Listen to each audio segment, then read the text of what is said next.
अल्लाह अपनी कौम को आजमाता है, अपनी मखलूक को, अपने इंसानों को आजमाता है। अल्लाह ने हमारे ऊपर भी एक आजमाइश दी है। सब आप अल्लाह के सामने खड़े होके हम सब एक वादा करें कि अल्लाह हम इस इम्तिहान में फेल नहीं होंगे। आमीन। हमारे लोग मुश्किल में, ऊपर से लेके स्वात, चित्राल, गिलगित बल्तिस्तान, हर जगह अजाब आया हुआ है। समुंदर है पानी का, वो जमीनें जिधर लोगों ने अपनी मेहनत से फसलें उगाने की कोशिश कर रहे थे, वहां सारा पानी आ गया। और फिर नीचे बलूचिस्तान तो तकरीबन सारे बलूचिस्तान के इलाके मुतासिर हुए हैं। और फिर सिंध के अंदर बुरा हाल है लोगों का। तो ये जो इम्तिहान है, ये कौम मिलके लड़ती है इस इम्तिहान से। गवर्नमेंट जितनी भी कोशिश कर लें, जब तक सारी कौम इकट्ठी नहीं होती, इस तरह के इम्तिहान से हम पास नहीं हो सकते। 2010 में सैलाब आया और मुझे याद है मैंने पूरी कोशिश की और भी लोगों ने, बल्कि हर पाकिस्तानी ने कोशिश की।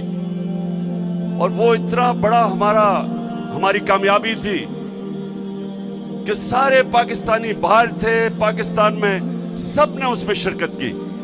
और जो इतना बड़ा एक इम्तिहान आया हुआ था, उससे मुझे बड़ा फख्र है कि पाकिस्तानियों ने बड़ी जबरदस्त किस्म से हमने वो पास किया। अब सारी कौम को आज मैं कहना चाहता हूं कि हमने मिलके इसका मुकाबला करना है। एक तो अल्लाह का इम्तिहान है, ये तो हमारे ऊपर आया, इसके ऊपर तो कोई कुछ नहीं कर सकता। मैं इस मुल्क में कानून की बालादस्ती की जंग लड़ रहा हूं। मैं इस मुल्क को, वो मुल्क जिसका नजरिया इस्लामी फलाई रियासत, हमारे जो फाउंडिंग फादर्स थे, उन्होंने फैसला किया था कि पाकिस्तान वो बनना है जो कि इस्लाम का जो सबसे पहले रियासत बनी थी, मदीना की रियासत के उसूलों पे खड़ा होगा। और वो रियासत ने इंसानों को आजाद किया था, इंसानों को हकीकी तौर पे आजाद किया था। इंसाफ देके, कानून की बालादस्ती कायम करके, कानून की हुक्मरानी कायम करके, ताकत की हुक्मरानी खत्म करके, उन्होंने माशरे में इंसाफ पैदा करके लोगों को आजाद किया था। ये वो जदोजहद है मेरे पाकिस्तानियों, ये वो जदोजहद है। ये सैलाब के अंदर भी ये जदोजहद चली रहेगी, ये जंगों के अंदर भी जदोजहद रहेगी, ये कभी नहीं रुकने लगी जब तक हमें हकीकी तौर पे आजादी नहीं मिलेगी। गर्मी हो या बारिश हो, पिछले दिन बारिश हो रही थी तब भी जलसे कर रहा था। और जब तक मैं इंशाअल्लाह अपने मुल्क को आजाद नहीं करूंगा, मैं सड़कों पे होऊंगा, मैं अपने लोगों को भी बचाऊंगा, जद्दोजहद करूंगा। सैलाब में जो मुतासरीन है उनके लिए भी करूंगा। सारे बर्रे सगीर में हम सबसे आगे थे। हिंदुस्तान से जब मैच खेल के मैं पाकिस्तान आता था, और अल्लाह का शुक्र है वो हमें जिता के लेके आता था पाकिस्तान हिंदुस्तान से। तो जब मैं वापस आता था तो मुझे एहसास होता था कि गरीब तरीन मुल्क से मैं अमीर मुल्क में आ गया हूं। पाकिस्तान आगे था इन सब से। हम हिंदुस्तान से भी पीछे रह गए, हम बांग्लादेश से भी पीछे रह गए।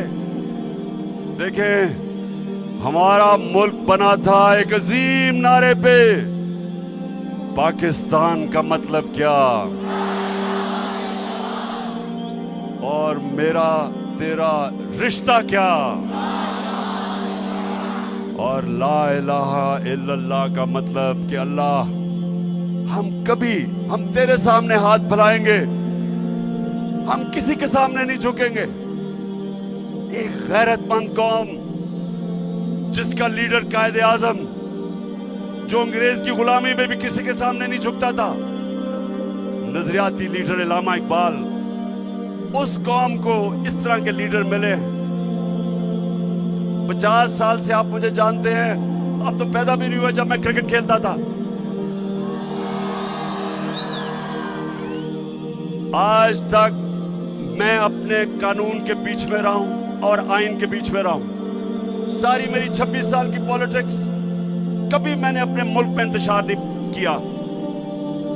जो सैलाब में मुतासरीन हमारे पाकिस्तानी जो आजकल मुश्किलों में पड़े हुए हैं, बड़ा इम्तिहान है मुल्क पे। एक हमने इन सब की मदद करनी है, सारे मुल्क ने मिलकर इनकी मदद करनी है।